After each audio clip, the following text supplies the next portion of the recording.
L'homme ne vivra pas de pain seulement, mais de toute parole qui sort de la bouche de Dieu.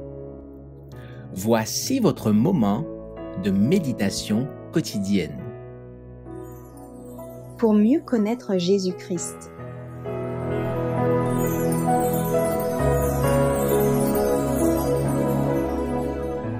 Racheté par le sang du Christ, le 26 février. Sachant que ce n'est pas par des choses périssables, par de l'argent ou de l'or, que vous avez été rachetés de la vaine manière de vivre que vous aviez hérité de vos pères, mais par le sang précieux de Christ, comme d'un agneau sans défaut et sans tache. 1 Pierre, chapitre 1, versets 18 et 19. Vous ne vous appartenez point à vous-même, car vous avez été rachetés à un grand prix.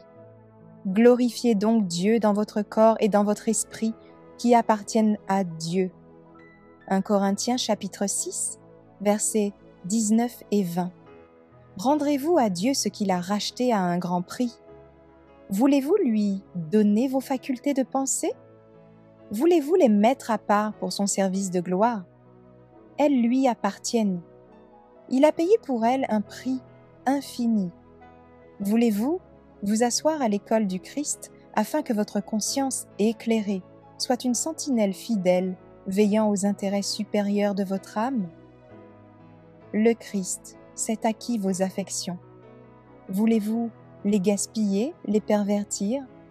Voulez-vous les placer sur des objets vulgaires ou sur des êtres humains que vous adoreriez à la place de Dieu? Ou bien vos affections seront-elles purifiées, ennoblies, raffinées et dirigées vers votre Créateur et votre Rédempteur?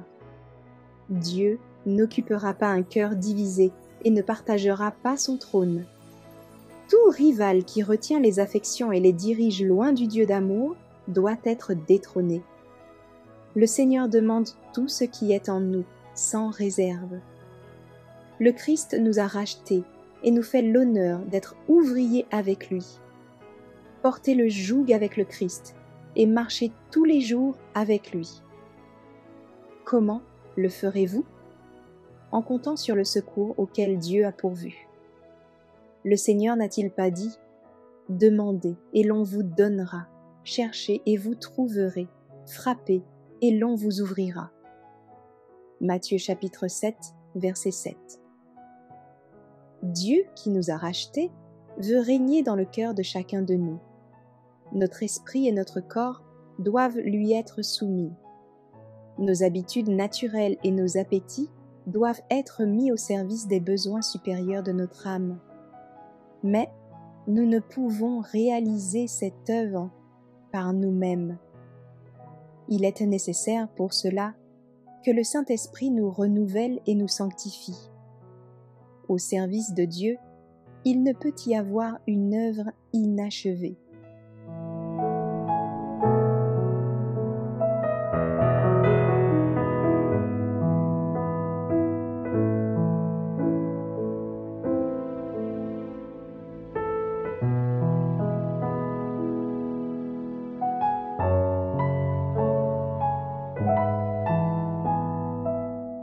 Merci d'avoir écouté cette présentation. Assurez-vous de nous rejoindre demain pour votre moment de méditation quotidienne avec lereste.org.